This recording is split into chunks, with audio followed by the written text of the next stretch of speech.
Hello, everybody. My name is Sneaky Snake. Today I'm doing a quick military orders profile review, this time on Father Gabriele the First. First thing I will say is I hate the model.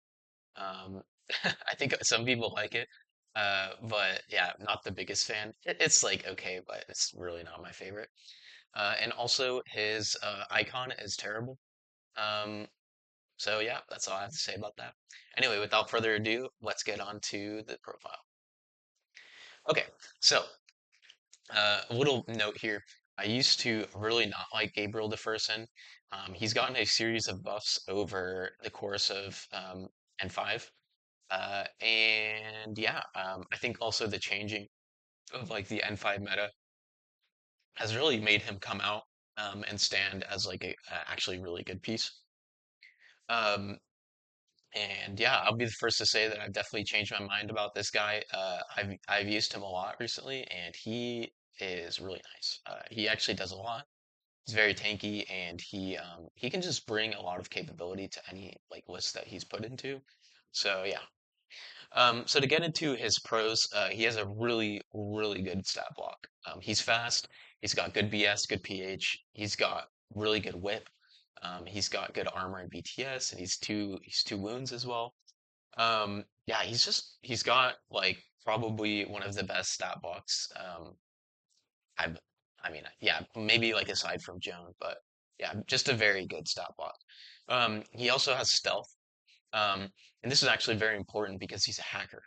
And so like stealth on hackers is really nice because it allows you to like move through repeaters and get to like a specific unit that you want to fight.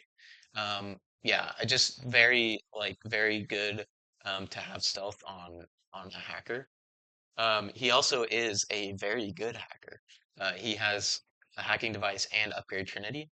That's not really special these days, but back at the beginning of N4, and also in N3 when he came out, that was like, whoa, this guy's crazy.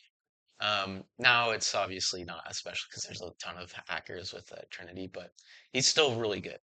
And yeah, it just gives him a lot of capability because he can spotlight people, he can isolate or immobilize them, and on top of that, he can also fight back really well against other hackers. So yeah, very good hacker at that. He also has a spitty, so he can shoot really well. He's not like the Knight of Justice hacker who is literally there for BTS 9 and that's it.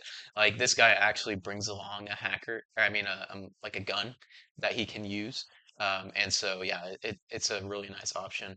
As I was kind of saying earlier, he's pretty tanky. He's got BTS 6 and Arm 4 with two wounds, so it's really hard to Trinity him, especially if he's got a 10 bot on.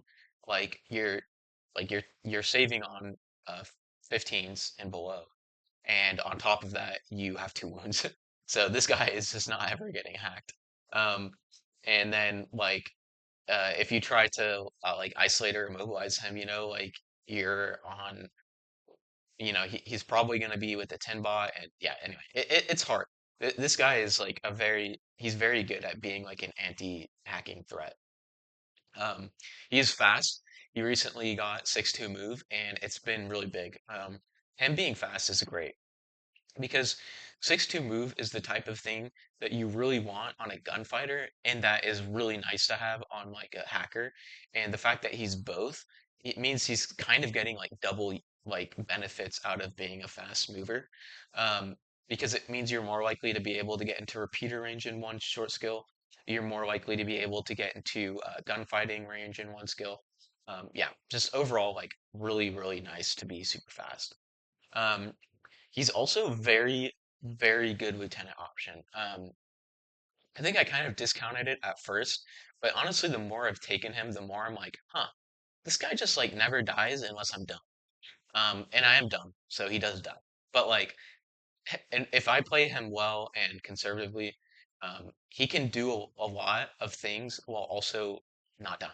Because like your opponent's gonna have a really hard time CCing him because he's got martial arts level 3. They're gonna have a really hard time hacking him because he has a hacking device and Trinity and BTS 9 and Whip 14.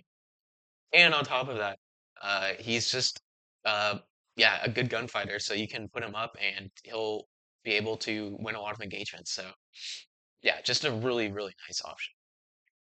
And then finally, he has good CC. Like I was saying, martial arts level 3 means that he can actually offensively attack people, especially people with CC, in a way that a lot of other military orders uh, people can't. So that's already huge. And also, he's much, much, much, much harder to attack, um, just because, like with CC, because of the fact that he's getting those 2 dice. Like, yeah, he's tanky and he's getting 2 dice on CC. Like, good luck. So yeah, great, great profile here. There are a little bit of cons. They're not like terrible. This is definitely a character who is like 99% con, or sorry, 99% good, and then like just a little bit of things that kind of balance him out a little bit. So like the first thing is that he has a 1.5 SWC cost, which like, you think to yourself, oh, he has a Spitfire, that makes sense. Um, and it does, but it means that like if you're like, so there are a lot of non-swick like good guns in military orders, and so having to pay the 1.5, you can feel it sometimes. It's not the end of the world by any stretch of the imagination. Like, he's a very good piece, so don't get me wrong on that. But yeah, he just you just have to like know that he is costing 1.5 swig. And also, I would say the other reason this is a little bit of an issue is because there are games where you don't use his Spitfire, you kind of use him more as a hacker, which is fine. But it's games like that when you're like, why am I paying 1.5 swig for this? I mean, and again, like it's definitely like balanced. Like he should be paying 1.5 swig for that Spitfire, but yeah, it is kind of a little bit of a cost. Um, on top of that, he's an obvious lieutenant. It's not a huge deal because, like I was saying, he's very hard to snipe. So like it doesn't really matter that he's an obvious lieutenant. It's just something to know. Like your opponent might come after him, with like everything they have, and he's not invincible. Like he can die. It's just the fact that like he is tanky means that they might not succeed, or if they do succeed, it's going to take them a long time to do it. But yeah, he is an obvious lieutenant because you're rolling on whip 14 and there's only one whip 14 lieutenant in the faction. So yeah. And then finally, this is probably his biggest like con, is the fact that there's a lot of competition at the 46 point range, right? Because you got the Crux, you've got Father Gabriel, and then you've got Joan, and you've even got stuff like the Knight of the Holy Sepulchre. And it's like all of these options have viable uses. And so like that price competition it really creates a situation where you're like, oh, I don't know which one to take. That being said, the one very, very nice part about the price competition is that each of these units offers something that the other one doesn't, right? Like Father Gabriel the Fersen, he's a hacker Spitfire and a good lieutenant. Super awesome. Joan gives you tactical awareness and AP. Awesome. She's a really good gunfighter. The Crux is giving you mods and really good reactive potential. Super great. And then this Knight of the Holy Sepulchre is giving you like chain of command, and he's also giving you like AP while also being in hollow projector state. So like all of these units, they have something very unique, and that's something I really do like love about MO's price point at this at like the 46 point range, is that it's competitive, but it's competitive because each unit is bringing something different. So that's my little side note about like one of the things I do really love about MO. But yeah, really good profile. I really do like Father Gabriel. Like in N5, he's been really good to me, and yeah, I think like the more people use him, the more they will realize like the types of capabilities that he's bringing to us. Um, yeah, I've just really been having so much fun with him. Like a lot of my builds recently have been focused kind of around him. So yeah. Anyway, let's get into the fire teams and uses. So what are the things he's good at? So he's good at supporting other units, obviously, because he's a hacker and he's a gun. So he's bringing a lot to Link just by himself. Um, and like I was saying earlier, he's hacker a gun, super super important. He can gunfight and he can hack and he can CC. Like my boy can do everything. He can also do like almost every single classified. I think if he had like a D charge, there would probably only be like two classifieds he couldn't do. So unfortunately, he doesn't have D charges, but still, he's really good, and yeah, he can do a lot of things for you. He's like a one man type army guy, so really like it's really nice because it means that the rest of the link is really just there to support him, and that's totally fine. They're there to give him like +1 special dice and to like offer backup specialists or to like heal him and whatnot. So yeah, because of that, he is a really nice addition to like any fire team he enters.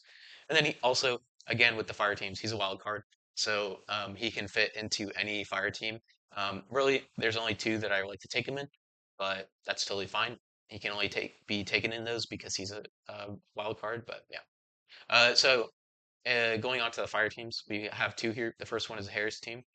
We've got the Fersen LT with the Spitfire, and then the Doctor with the multi-rifle, the Hospi Doctor, and then finally a Knight of Santiago. So this is a really good Harris team for a couple of reasons. The first one is that you have two Trinities solely within this team. And that means that pitching into this team is really difficult. Because if you don't measure it right, you could be facing two Trinities like coming back at you, and that is it's just not worth it. Um, on top of that, um, there's a tin bot, so like Gabriel the Fersen is going to be even harder to kill now because he's getting that extra BTS from the firewall, and he's also putting a negative modifier on your opponent. So that's really hard to deal with. Um, and yeah, it just has like a lot of hacking capability. I have literally never had anybody pitch into this link. That being said, I haven't played this link against Combined Army, so who knows? But yeah, against like most like normal hacking factions, if you will, nobody really wants to pitch into this link because it's just way too risky. So yeah, really nice link. Also, everybody in this link has stealth, so even if they do pitch, you can just move out and laugh at them. Um, uh, and then the next really good thing is that there's a doctor. So if either of the two hackers goes down from like Trinity or something, unlikely, but if they do, you have a doctor right there to just heal them back up. Um, yeah, there's just like a ton of capability. The Knight of Santiago, he's really there to add extra hacking potential to the link and to also just be like an extra gun, have decharges, and yeah, to bring the firewall as well. And then the second link is kind of like the same one, except it's just a lot cheaper. It's like it's like the Night Hospitaller link, but at home. Basically, it's got the first and LT Spitty again, but with two Teutonics instead, one specialist and then one firewall. It's pretty self-explanatory. You're bringing the extra specialist just because Deferson is a gun piece. He's also a hacker. He can die. So having that extra specialist option is really nice, especially if you're already in the midfield and you need to like achieve an objective or something like that. And then on top of that, the he's also bringing like an SMG, so he's got really good close range gunfighting in the way that Deferson doesn't. And then finally, he's got a Panzerfaust, so he can go up on reactive. And then we've got the Teutonic 10 bot, and obviously you want to be giving Deferson a 10 bot because he's your lieutenant, and he's also a good hacker, so you just want to be supporting him well. Um, and yeah, he will he will be very well supported by that 10 bot. So that link is really cheap. It's only 84 points, and it's just bringing a ton of capability. Um, and you've got like uh, three orders there. You've got three heavy infantry units. Yeah, just a really good link, and it can also go into the midfield and like beat people up and whatnot. Yeah. Anyway, that's basically all I had to say about Gabriel. He's just amazing. I really love him. I have really been enjoying him. I use Joan a lot, and I've used Joan a lot, and I've used the Crux Knight a lot. So I'm kind of in my Father Gabriel phase right now, and I'm really enjoying him. I think probably of like the four like 46 point options I talked about, I would probably say that Father Gabriel and the Crux are my favorites. I really do like Joan, but she just feels like a little bit weird in MO right now. So I mean, I'll do more testing with her and stuff, but yeah, she is fun. She just feels like a little bit weird in MO. But Father Gabriel is like a wild card, so it really like branches him out and gives him like a lot more flexibility in what he can do. So yeah, I've really been enjoying him. I hope you guys enjoy him. I hope you enjoy this video, and I will see you in the next one.